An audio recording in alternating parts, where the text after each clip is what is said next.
was the great intro solo to Steely Dan's Don't Take Me Alive, played by the great Larry Carlton.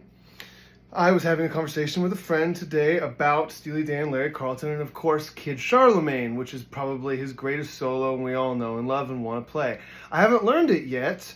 It's always been something that scared me, but of course I'm going to have to learn it. However, I thought to myself, this solo is a great one for people who, like me, want to do Kid Charlemagne, but maybe aren't there yet, maybe aren't so comfortable yet with Larry Carlton's style, and want a little bit of a way in, slowly dipping the feet into the pool instead of jumping all the way in. So, Don't Take Me Alive is really just a C minor blues with some other things going on, and all of the guitar parts that Larry plays are pretty common for blues players, they're just done in an interesting way.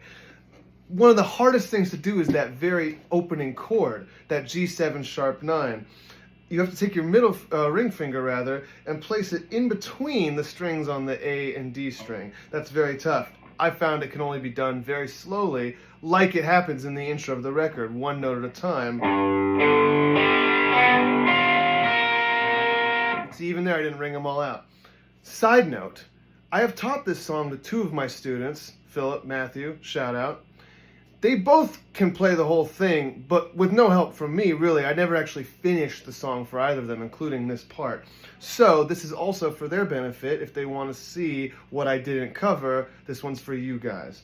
Now, after you have that crazy intro with that chord, you have a couple really kind of basic blues guitar player tricks. Double stop bends. We're usually doing those on the G and B strings, kind of like a...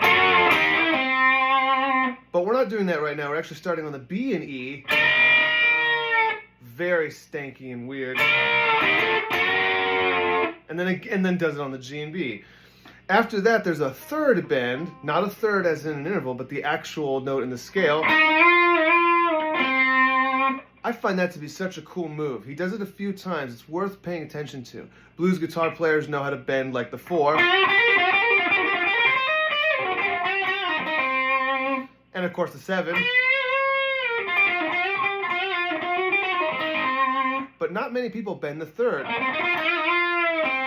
Very vocal, very cool. Now we do a couple other kind of common blues bends in this box.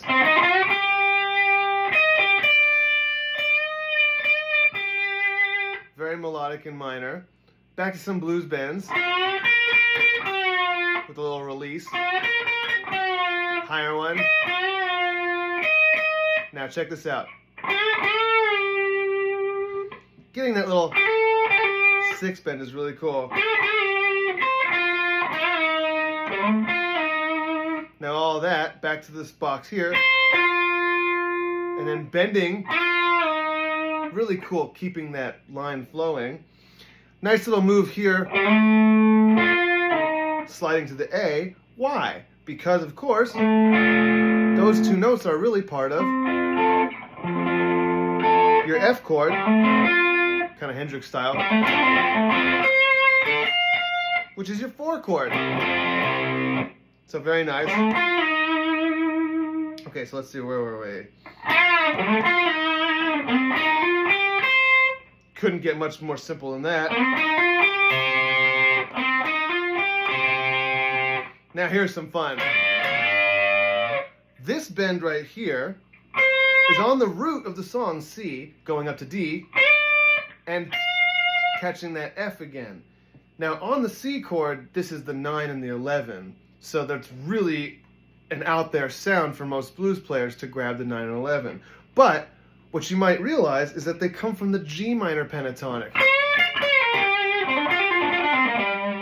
And this idea of going to the 5 pentatonic, the G, instead of doing the C, is a very cool way to modify, modalize, Dorianify, jazzify your blues.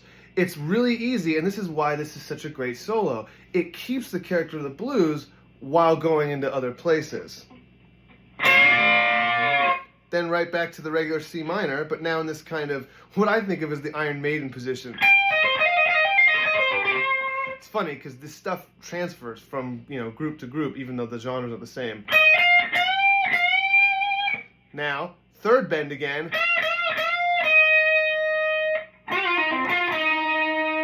Nice melodic callback.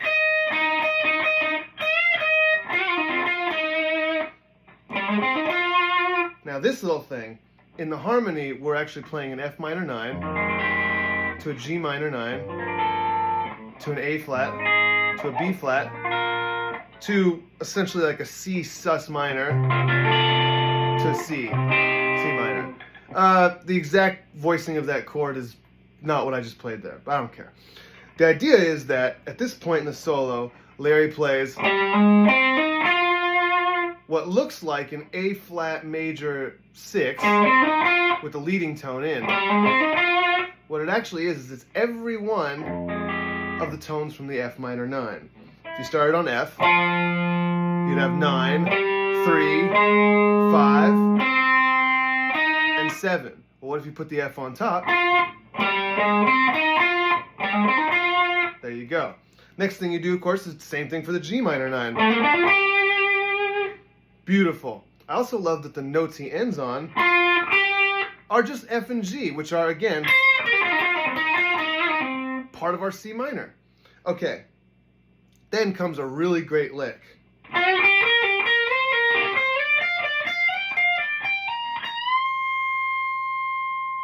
Now this starts in the C minor box. And here's the essential part of this melody. After you do that little you go up to the next big major tone, the C, and you don't walk up again, you just start at the C. See, you don't do that. You get right to it, and then you follow the same thing, but now kind of in a G minor shape.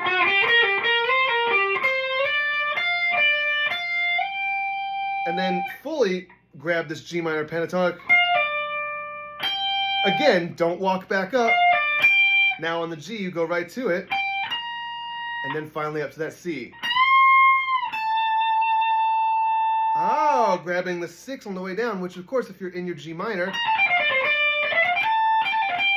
it's right there.